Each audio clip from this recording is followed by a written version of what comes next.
नमस्कार दोस्तों। और आज हम आपको इंट्रोड्यूस कराएंगे कुछ बेसिक टूल्स से, जैसे कि वर्नियर कैलिपर, माइक्रोमीटर, और बात करेंगे इनके यूनिट कन्वर्जन के बारे में। तो बेसिकली हम जब बात करते हैं यूनिट कन्वर्जन के बारे में, तो यूनिट कन्वर्जन का मतलब होता है कि हम किसी भी एक यूनिट को उसी के जैसी दूसरी यूनिट में कन्वर्ट करें। जैसे कि हम लोग बात करें वेट की, मास की, तो मास को हम मेजरमेंट करने के लिए जो उसका यूनिट है that is kilogram. But kilogram के साथ कुछ लोग उसको पाउंड में भी मेजर करते हैं, कुछ लोग उसको ग्राम में भी मेजर करते हैं, है ना। तो कुछ लोग उसे स्लज में भी मेजर करते हैं, कुछ लोग उसे एटॉमिक मास में भी मेजर करते हैं। तो ये सारी जो यूनिट्स हैं, इन सारी यूनिट्स के बीच में क्या रिलेशन है, हम उसके लिए बात करेंगे आज। ठीक है। So now you know very well कि मेरा नाम योगेंद्र कुमार है और मैं GLE यूनिवर्सिटी मथुरा में लेक्चरार हूँ। ठीक है। और ये जो मेरा चैनल है टेक्निकल फाड़ू मैकेनिकल, इसका जो स्लोगन है that is learn today to lead tomorrow. वो इसलिए है कि हम लोग चाहे स्टूडेंट हों और चाहे कोई एकेडमियंस, हमें हमेशा कुछ न कुछ डेली सीखना चाहिए, और कल को आगे लीड करने के लिए हमें आज सीखना ही पड़ेगा।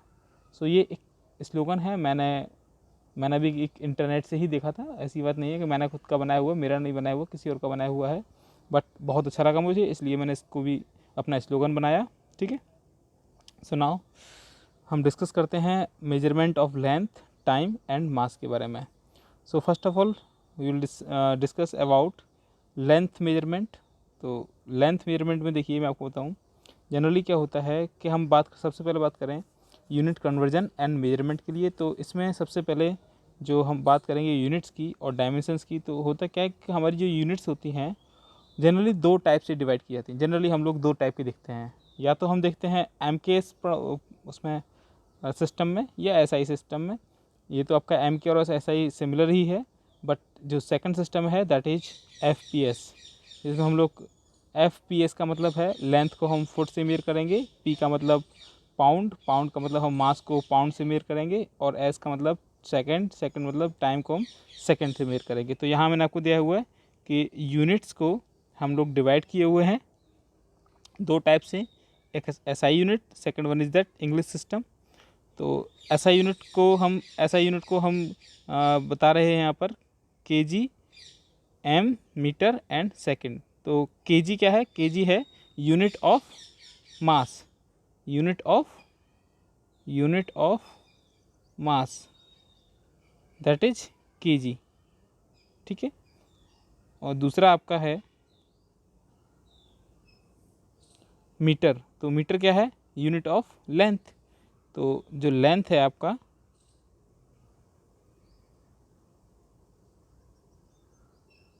तो लेंथ जो है इसका यूनिट कितना होता है, क्या होता है? मीटर। किस में?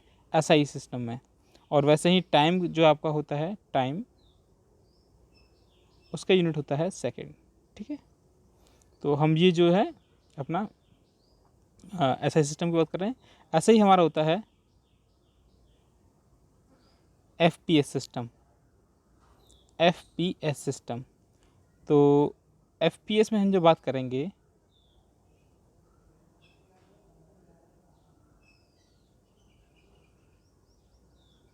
FPS,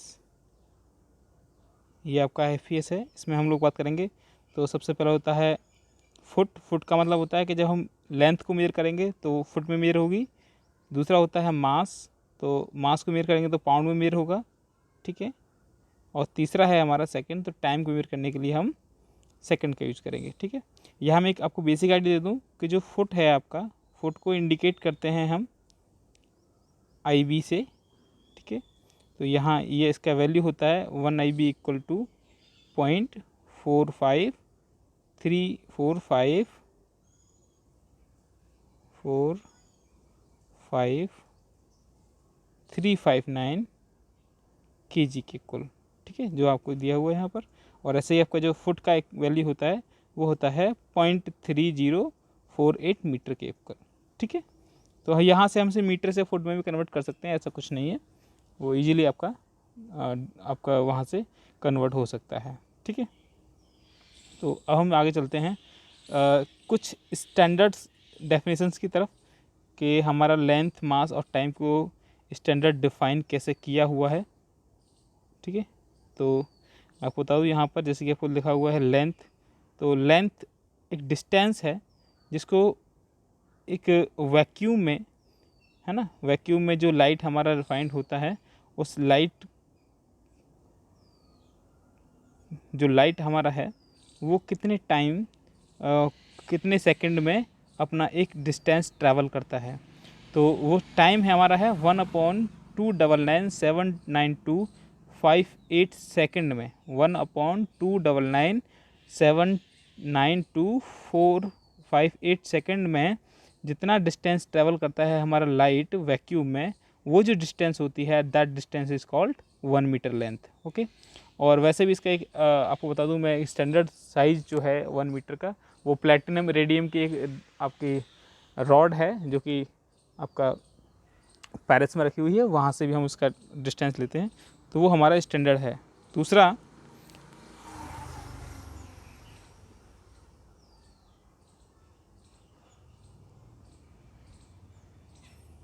दूसरा हम बात करेंगे मास के लिए। तो मास क्या होता है?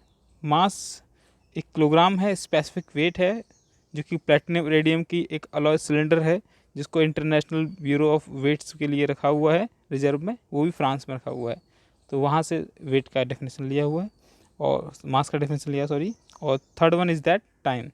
तो टाइम क्या होता है कि टाइम में हमारा जो सीजियम परमाणु है, सीजियम परमाणु एक आपका जो वॉच होती है एटॉमिक वॉच, तो एटॉमिक वॉच का सीजियम परमाणु आपका वाइब्रेट करता है 9,192,631,770। ठीक है, तो इतने टाइम वो वाइब्रेट करता है। इसे मैं एक बार आपको जनरली बोल दूँ, इसे याद करने के लिए हम बोल देंगे, याद रख लेंगे कि 9,192,631,770 बार आपका जो सीजियम परमाणु है वो आपका वाइब्रेट करता है उस वॉच में। तो आपका यहाँ से भी टाइम को डिफाइन हम कर सकते हैं। 1 सेकंड उसका वैल्यू होता है कि 1 सेकंड में वो इतने टाइम वाइब्रेट हो जाता है। ओके, अगला चलते हैं हम लोग।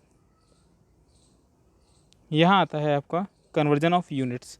तो कन्वर्जन ऑफ यूनिट्स में देखिए, मैं आपको यहाँ पर एक टेबल बना के दिया हुआ हूँ। इस टेबल में सब कुछ डिफाइंड है क्लियरली। सबसे पहले आपको बता दूँ मैं, सबसे छोटी यूनिट जो हमारी होती है, जो हम लोग जनरली यूज करते हैं मेजरमेंट के लिए, दैट इज mm, दैट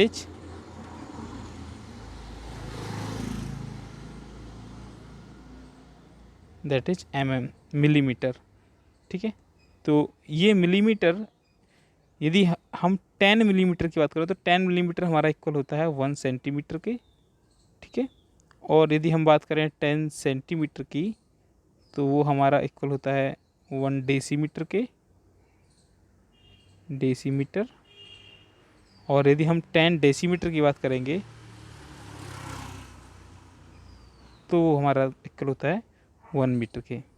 ठीक है, यहाँ से स्टार्ट होता है। अब हम 1 मीटर को कैसे कन्वर्ट करते हैं, तो मीटर के साथ बहुत सारे यूनिट्स और भी हैं जो कि लेंथ को रिप्रेजेंट करने के लिए यूज किए जाते हैं। So that is 1 metre. 1 metre आपका, यदि हम बात करेंगे सेंटीमीटर में, तो क्लियर हो गया कि 1 मीटर आपका इक्वल होता है, 1 मीटर आपका इक्वल होता है 100 सेंटीमीटर के। और किलोमीटर में क्या करेंगे, तो 1 किलोमीटर में हमारे होते हैं 1000 मीटर। तो यदि हम बात करेंगे मीटर को किलोमीटर में कन्वर्ट करने के लिए, तो क्या हो जाएगा, 10⁻³ हो जाएगा। ठीक है, ऐसे ही हम बात करेंगे इंच के लिए। तो इंच के लिए जनरल फॉर्मूला याद रखिएगा हमेशा आप, कि 1 इंच इक्वल टू हमारा होता है 2.54 सेंटीमीटर। ठीक है, ये हमेशा याद रखना है आपको कि 1 इंच इक्वल टू क्या होता है, 2.54 सेंटीमीटर। और दूसरा हमारा, मैं आपको बता दूं, इसी को हम कन्वर्ट कर सकते हैं कि ये हमारा होता है 25.4 mm। ठीक है, तो इसकी हेल्प से हम लोग अब चाहे इंच में कन्वर्ट करना चाहें, चाहे फिट में कन्वर्ट करना चाहें। दूसरा हमारा बात करें हम फिट की, तो फिट में क्या होता है देखिए, मैं आपको बताता हूँ। फिट में हमारा होता है कि 1 फीट में हैं हमारे 12 इंच होते हैं, 12 इंच। तो first of all we have to divide it, we have to convert these inches into centimeter, then after we can get the value of 1 feet in term of centimeter or in term of mm or in term of meters। ठीक है, तो जैसी हमें value हमें find करनी है वो value हम यहाँ से फाइंड कर सकते हैं। ओके, तो अगला हमारे चलते हैं हम लोग, ये मैं रेज कर देता हूँ पूरा। अगला हमारा चलता है कन्वर्जन यूनिट्स ऑफ मास। तो यूनिट्स कन्वर्जन की बात कर रहे हैं मास के लिए। तो मास में देखिए, सबसे पहले बात करें किलोग्राम में, तो 1 किलोग्राम में हमारा 1 किलोग्राम की इक्वल ही होता है, मगर ग्राम की बात करें तो 1 किलोग्राम में बेटा 1 किलोग्राम में आपका 1 kg इक्वल टू होता है, 1 kg इक्वल टू आपको होता है 1000 ग्राम। ओके, और वैसे ही हम बात करेंगे एक स्लज की, तो एक स्लज में आपका होता है 14.59 किलोग्राम, 14.59 किलोग्राम। और 14.59 किलोग्राम को ग्राम में कन्वर्ट करोगे तो वही इसमें क्या होगा, 1000 का मल्टीप्लाई कर दिया उन्होंने, तो ये निकल के आ गया आपका। ठीक है, ओके, तो हम चलते हैं अभी आगे इसमें। और वैसे ही हम बात करते हैं एटॉमिक मास का, तो एक एटॉमिक मास आपका इक्वल होता है 1.66 इंटू 10⁻⁻27 किलोग्राम के होता है 1 एटॉमिक मास इक्वल। ठीक है, तो ये जो यू दिखाया हुआ है वो 1 एटॉमिक मास का यूनिट मतलब इंडिकेटर है। 1 स्लज का इंडिकेटर हो गया, ग्राम का इंडिकेटर जी हो गया, किलोग्राम का इंडिकेटर के जी हो गया। तो हम इस टेबल से क्या होता है, कैसी भी वैल्यू फाइंड करनी हो कि 1 स्लज में कितने ग्राम होते हैं या कितने किलोग्राम होते हैं या कितने आपका एटॉमिक यूनिट होते हैं, तो यहाँ से फाइंड कर सकते हैं। ऐसे ही आपसे पूछा है कि 1 एटॉमिक यूनिट में आपका कितने किलोग्राम होते हैं, तो यहाँ से फाइंड कर लेंगे। ग्राम कितने होते हैं यहाँ से फाइंड कर लेंगे, या स्लज कितने होते हैं यहाँ से फाइंड कर लेंगे। और 1 एटॉमिक यूनिट में तो 1 एटॉमिक यूनिट होता ही है, तो यहाँ तो फाइंड करने की ज़रूरत है ही नहीं। ठीक है, तो ये सब चीज़ें आप फाइंड कर सकते हो। अगला यूनिट कन्वर्जन ऑफ टाइम। तो देखिए टाइम स्टार्ट होता है सबसे पहले मेजर करने के लिए हम स्टार्ट करते हैं सेकंड से। सेकंड के बाद 1 सेकंड में 60 मिनट होते हैं, और 60 मिनट यदि कंबाइंड कर दिए जाएं एक साथ तो वो एक आवर बनाते हैं, 1 घंटा बनाते हैं। और 1 घंटे में हमारे 3600 सेकंड होते हैं, और 3600 सेकंड के बाद 1 घंटा हो गया। 1 घंटे के बाद हमारा 24 आवर्स का एक दिन होता है। ठीक है, और दिन को यदि कन्वर्ट किया जाए मिनट सेकंड्स में तो 8.64 इंटू 10⁻⁴ आपका सेकंड हो जाएगा। और वैसे यदि आप चाहो तो इसे कन्वर्ट कर सकते हो ईयर में, है ना, और ईयर को हम निकाल सकते हैं इन टर्म ऑफ सेकंड, तो it will be 3.156 into 10⁻⁷ second. तो ये हमारा वैल्यू सेकंड के टर्म में निकल आएगा। ऐसे ही हम सेकंड, मिनट, आवर, डे इन सबको मिनट में कन्वर्ट कर सकते हैं। ठीक है, ऐसे ही आवर में कन्वर्ट कर सकते हैं, डे में कन्वर्ट कर सकते हैं, और ईयर में कन्वर्ट कर सकते हैं। तो ये आपको यहाँ पर पूरी तरह टेबल में इंडिकेट किया हुआ है। इसमें समझने के लिए ज़्यादा डिफ़िकल्टी वाली बात नहीं है। ये बस 1 सेकंड में हमारे कितने, 1 मिनट हमारे कितने सेकंड होते हैं, बस हमें ये मालूम होना चाहिए। और 1 मिनट की हेल्प से ही हम सारा वैल्यू फाइंड कर लेंगे। इसकी हेल्प से ही हम सारी वैल्यू फाइंड कर लेंगे। ओके, आगे चलते हैं। जैसे कि मैंने आपको बताया कि हम लोग कुछ डिवाइस के बारे में बात करेंगे। तो डिवाइस में सबसे पहले मैं आपको बताऊँ, जो लीनियर मेजरमेंट डिवाइस हैं उसके लिए बात करेंगे। और उसमें हमारा सबसे बेसिक जो डिवाइस है that is vernier calliper. Vernier calliper generally जब भी हम कभी इंटरव्यू की बात करते हैं कि किसी इंडस्ट्री का इंटरव्यू है, तो इंटरव्यू में जनरली क्या होता है, मेजरिंग डिवाइस के नाम पे वो 2 टूल्स को बहुत ज़्यादा पूछते हैं, उनके बारे में बहुत ज़्यादा बात करते हैं। सो वही हैं आपके वर्नियर कैलिपर और माइक्रोमीटर। तो वर्नियर कैलिपर और माइक्रोमीटर में आपको दिखा दूँ जरा, ये आप जो दिख रहे हैं दैट इज वर्नियर कैलिपर, और वर्नियर कैलिपर में आपको सारे पार्ट्स दिखाई दे रहे होंगे। इसका यूज हम करते हैं इंटरनल, एक्सटर्नल और डेप्थ मेजरमेंट के लिए। तो इंटरनल साइज यदि मेजर करना है, एक्सटर्नल साइज यदि मेजर करना है, और किसी चीज़ का डेप्थ, है ना, कोई होल किसी मतलब हो रहा है, कहीं कैविटी बना हुआ है तो उस कैविटी का भी डेप्थ फाइंड करना है, तो ये आपका जो इंस्ट्रूमेंट है वो सब के लिए यूज किया जाता है। ठीक है, जैसे कि देखिए मैं आपको बताता हूँ इसके बारे में, पर हम डिस्कस करते हैं इसके लिए कैसे काम करता होगा ये। वर्नियर कैलिपर की बात कर रहा हूँ मैं। तो वर्नियर कैलिपर में जो मेजरमेंट है वो हम एक्सटर्नल और इंटरनल दो तरीके से कर सकते हैं, ठीक है।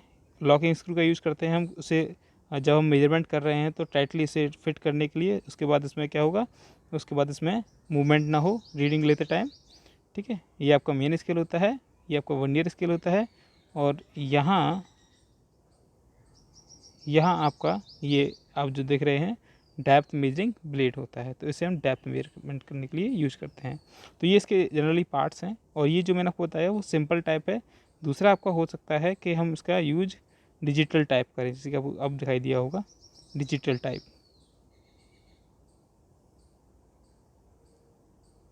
डिजिटल टाइप, तो ये डिजिटल टाइप आपको दिख रहा होगा यहाँ पर।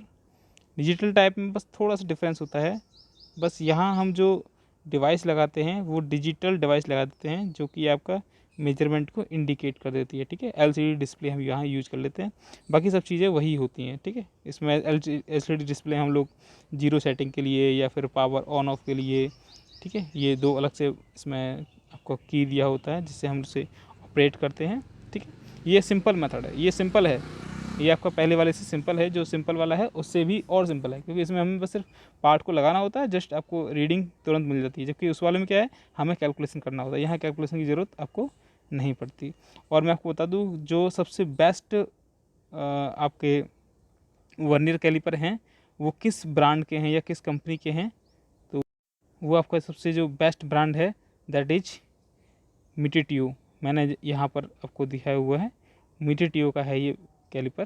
तो जनरली यही कैलिपर मेजरमेंट में हर जगह यूज़ किए जाते हैं, ठीक है, सबसे बेस्ट यही है इसलिए। तो हम बात करते हैं मेजरमेंट की।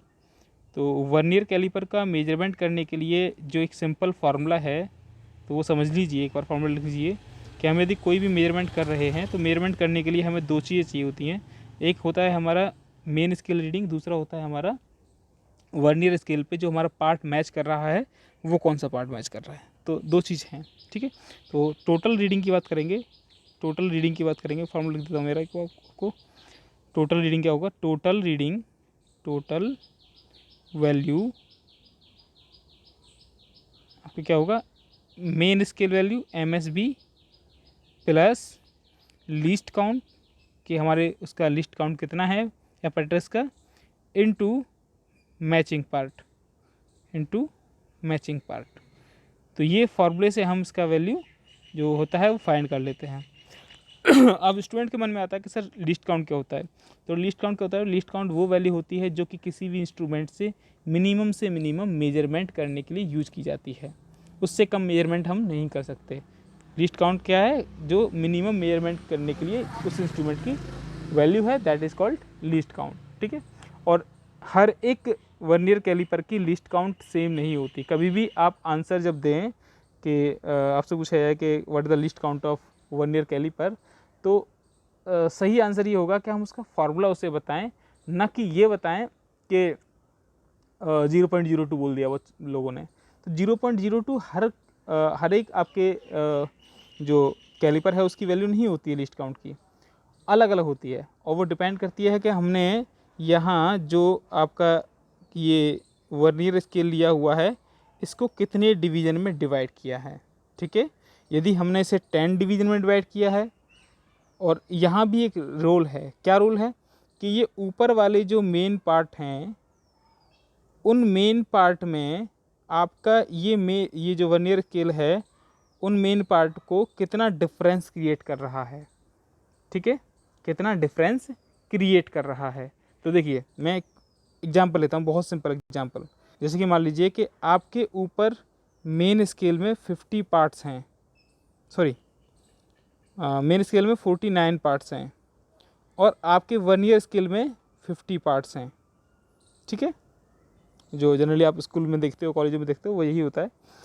तो अब यदि मान लीजिए, इसका क्या मतलब है, इसका मतलब यह है कि मेन स्केल के 49 पार्ट्स वर्नियर स्केल के 50 पार्ट्स से मैच करते हैं, ठीक है। तो इसका मतलब क्या हुआ, इसका मतलब ये हुआ कि मेन स्केल पे जो आपकी एक पार्ट के बीच का डिस्टेंस है दैट इज 1 mm, ओके। और आपने 50 पार्ट लगा रखे हैं नीचे वर्नियर स्केल में, ये 50 पार्ट आपके ऊपर के 49 पार्ट से मिले हुए हैं, तो एक पार्ट का गैप बन रहा है, मतलब 1 mm का गैप बन रहा है, 1 mm का गैप बन रहा है। और ये 1 mm का गैप कौन क्रिएट कर रहा है?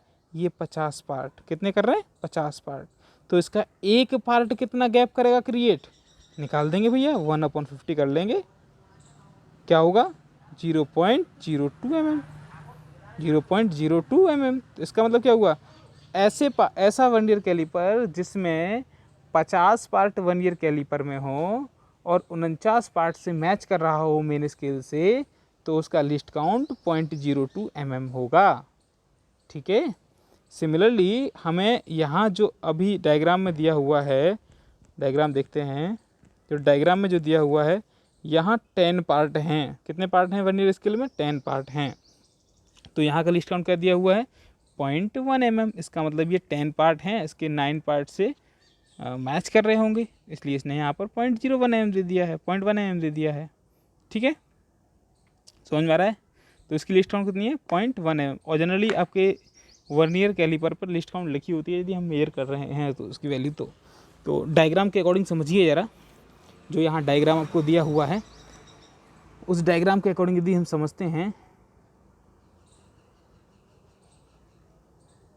तो डायग्राम में आपको ये जो रीडिंग की वैल्यू दी हुई है, देखिए मेन स्केल पर हम जो बात करें, मेन स्केल पर जो बात करें, तो मेन स्केल पर जो आपका वैल्यू है 0 से, जहाँ 0 लिखा हुआ है आपका वर्नियर पर, उससे पहले कितने पार्ट निकल चुके हैं? उससे पहले 3 पार्ट निकल चुके हैं। तो इसलिए क्या दिखाया इसने ऊपर? 3 mm। तो इसका मतलब मेन पार्ट पे आपका, मेन स्केल पे आपका रीडिंग कितना हुआ? 3 mm प्लस।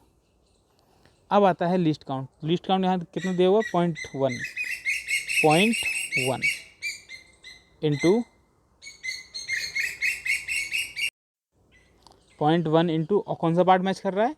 ये 7 वाला पार्ट मैच कर रहा है, इंटू 7। वैल्यू मैंने निकाला, इसका कितना आएगा? 3.7 mm, ठीक है। ये इसका आंसर हुआ। अब देखिए एग्जाम्पल के तौर पे हमारे पास बहुत सारे डायग्राम, देखिए ये वाला देखिए, इसमें आपको लिस्ट काउंट 0.1 mm ही दिया हुआ है, मगर यहाँ देखिए 15 mm के बाद आपका 0 मैच कर रहा है, और वहाँ कितना गैप है उसका देखेंगे हमारा कौन सा पार्ट मैच कर रहा है। हमारे यहाँ 8वें नंबर का पार्ट मैच कर रहा है आपके मेन स्केल से, तो इसका वैल्यू कितना हो जाएगा? 15.8 mm, ठीक है।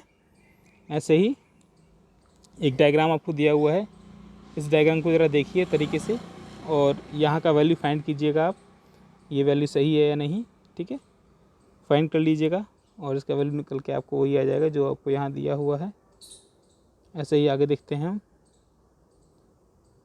तो यहाँ देखिए लिस्ट काउंट आपको अलग दिया हुआ है, लिस्ट काउंट की वैल्यू देख लीजिए यहाँ पर कितनी है।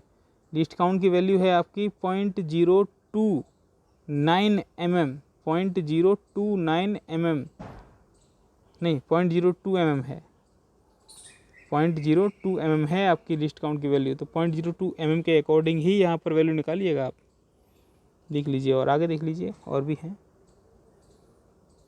और भी है यहाँ भी। ये हमारा आज वर्नियर कैलिपर हुआ कंप्लीट।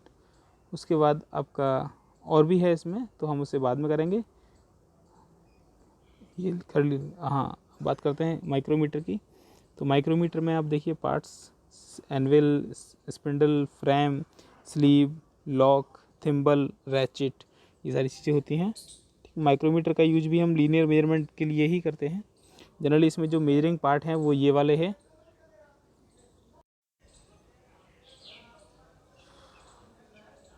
देखिए माइक्रोमीटर आपका हो गया। माइक्रोमीटर में आप देखिए एनवेल है, फ्रेम है, स्लीव है, थिम्बल है, रैचेट है, ये सारी चीज़ें पार्ट होते हैं आपके माइक्रोमीटर में। और जनरली यूज होता है आपका मेजरमेंट के लिए, वो सिर्फ़ और सिर्फ इस जगह का होता है, ठीक है, कि इसमें जो स्लीव है उसका और थिम्बल है उसका। से स्लीव को हम लोग मेन स्केल मान लेते हैं, थिम्बल को हम लोग क्या मान लेते हैं, जो जैसे वर्नियर मान लेते हैं वैसे यहाँ पर राउंड स्केल होता है, ठीक है। उसके बाद ये 2 टाइप के होते हैं, आउटसाइड और इनसाइड।